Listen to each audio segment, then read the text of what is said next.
Hi, and welcome to Crash Course Cryptozoology. Today's video is a bit different than the standard video because instead of analyzing a piece of evidence alone with the usual sort of process of analysis, we are going to be examining a piece of evidence that I myself seem to have come across in the last week or so.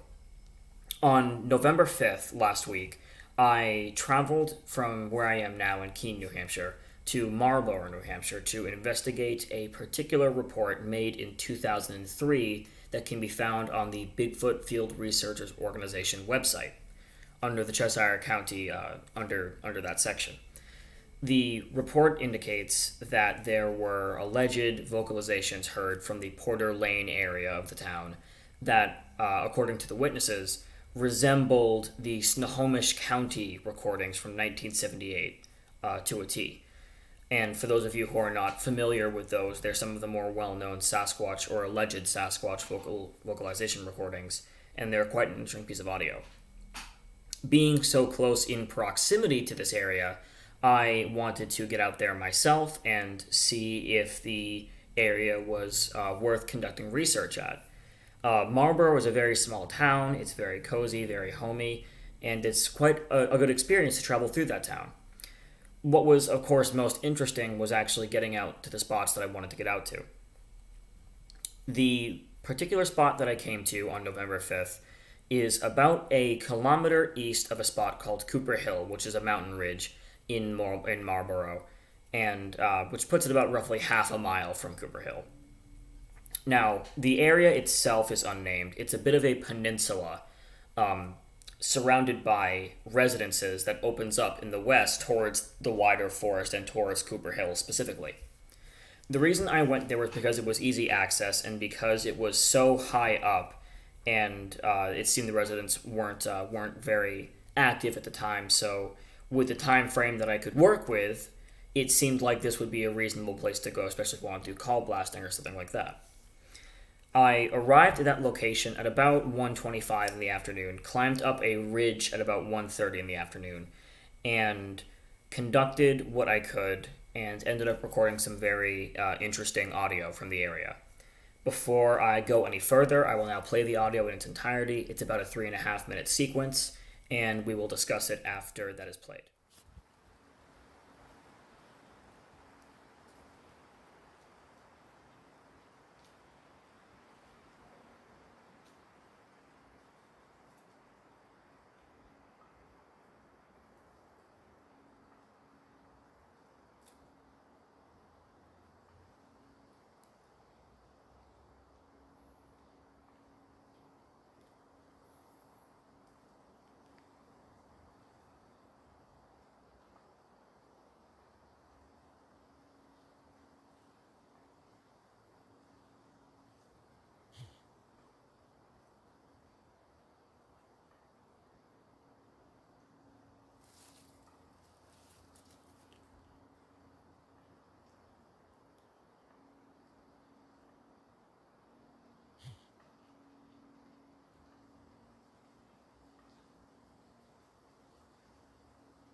So that's the audio in its entirety. There's a spectrogram for it as well, and the spectrogram helps demonstrate that during the period roughly between the 1 minute 15 seconds mark and the 1 minute 45 seconds mark is when these noises can be heard the clearest. Of course, these noises certainly seem to resemble the typical wood knocking report from Sasquatch experiences and sightings, which generally speaking is conceptualized and perceived as a Sasquatch hitting together two objects, usually made of wood, either two branches or a branch against a tree. It's interesting to note that this is a behavior that we do see in primates. Specifically, chimpanzees will hit rocks and sticks against trees as a form of long-distance communication. So it's interesting that we find this in Sasquatch reports spanning back farther in history than we know about the chimpanzee behavior. Of course, now that's a claim, and we require evidence to accept or even to not reject a hypothesis of any kind. So we should then analyze the hypothesis that this is attributable to wood knocking. Of course, whether or not it's particularly Sasquatch is another matter entirely, because there's nothing that we could really use here to determine the direct identity of the causer of the sound. We can certainly begin to identify the sounds themselves. Of course, being in this heavily residented area surrounding the forest, we must take into consideration that we are hearing other kinds of normal activity for this state. Growing up in New Hampshire, of course, you see a lot of wood cutting when you're younger and a lot of hammering when you're younger. And that was the first thing that seemed to be something to be considered. And of course, the other part being, well, if it's not that, what is it? Could it be natural, or could it be something else? Now, it's important to note, too, the conditions under which we must consider these circumstances and these various other circumstances. The time of day that these were recorded at was about 1:50, 1:45 in the afternoon, and they went on for only about 10 minutes or so. The audio recording picked up about roughly 5 minutes, with this particular segment being the best. The reason I am not using the rest is because, quite frankly, I'll for one thing have the files up on my Facebook pages to download for free, the entire files. This video was focusing on this segment particularly because it is the best one and is very exemplary of the rest of the footage as well. I had heard the sounds after I attempted doing a bit of call blasting. I had attempted to call blast the Snohomish County recordings, as well as 2 quick rounds of chimpanzee pant hooting. Altogether, the call blasting lasted for roughly about 2 minutes or so. It wasn't very long. And I hunkered down there for about half an hour. That was about at 1:20, 1:25, and didn't get any kind of response from anything. Didn't even drive animals away from the area, actually. So then I climbed up the ridge a bit more, and I did one more call blasting of the pant hoot and one more call blasting of the Snohomish County recordings, and waited again. 15 minutes passed, roughly, and at that point... that was at 1 o'clock, roughly, that I did the call blasting first. 15 minutes passed after the second round, and that brings us to about 1:45. And 1:45 was when, from what was in front of me, and I'm not sure the distance, it would be anywhere from between 300 to 800 feet in front of me. And I say that because the pitch of this changed a few times, and I believe it changed because of the strength of whatever was being hit, but we'll discuss that in a bit here. And at my first consideration was that it could have been a sound an animal itself was making, and I thought this because, and you'll notice in the audio that I move around a bit towards the middle, and that's because I noticed that there was a group of turkeys in front of me. Now, I moved to these turkeys thinking, well, maybe this is a sound a turkey's making by pecking wood. Maybe this is a sound I've never heard before, but it wasn't, because I would watch these turkeys, and they were watching me. There was about 6 or 7 of them, and they weren't pecking wood, and they certainly weren't moving their throats at the same time as this sound was echoing from behind them. What's interesting, though, is that when the turkeys began to move away from me and towards the sound stopped. So if there was some kind of animal making the sound, whether it be through utility or through otherwise, they were certainly not pleased with the turkey's approach. Now, that opens us up into a conversation about exactly what might have made the sounds. I stayed around for about 15 minutes after the sounds stopped, and there were no other sounds, unfortunately. So I had gotten the best of what I could on my phone's recording device. And before then, I had heard woodpeckers, I had watched these turkeys, and of course, I've lived in the general area for my entire life. And I can definitely say that I don't think this is a sound that's being made in. I shouldn't say I don't think. It is not my conclusion that the sound being made is something coming from inside an animal. It sounds far too much like solid objects, and certainly has the hollow echoing of objects instead of an actual vocalization of some kind. So, ruling out natural sounds coming from inside an animal is one thing. What about coming from outside the animal? Well, we do have woodpeckers. We do have woodpeckers that obviously make these sounds that are similar to this when they peck on the trees. However, the succession of this and the volume of this was rather great, and didn't seem to be something a woodpecker is usually, what would you say, isn't usually prone to doing. There was also a group of nearby woodpeckers, and these did not make the same sound. So there is comparison to be said there. Well, if it's not a bird, then perhaps this is a natural, non-animal caused occurrence. Could this be a branch falling? Could this be the wind brushing branches up against branches? The problem with that is, well, when a branch falls, it's because it's dead. And branches that are dead don't make as heavy a sounds as that, and there are so many of them as well, that it doesn't seem entirely likely that the branch is actually just hitting about 100 other branches. Well, that's an exaggeration, but a good deal of other branches as it actually comes down the tree. There would have been a snapping sound. We would have seen, or we would have heard much more from the branch instead of sort of this deliberate succession of hits. And again, it being dead, you'd hear snapping, and it wouldn't be making as hard of a sound. It would be making these rather dull thuds. The same can be said, roughly speaking, for the wind theory. Something that cancels out the wind theory very much is that in the recording, it can be cleanly heard that there is no wind, at least not wind strong enough to knock down branches of substantial size. So it doesn't seem to be the case that we are observing anything naturally occurring without the input of some kind of animal. Well, if it's not animals, it's not twigs snapping, it's not branches snapping, and it's not the wind, we have to consider that it is people.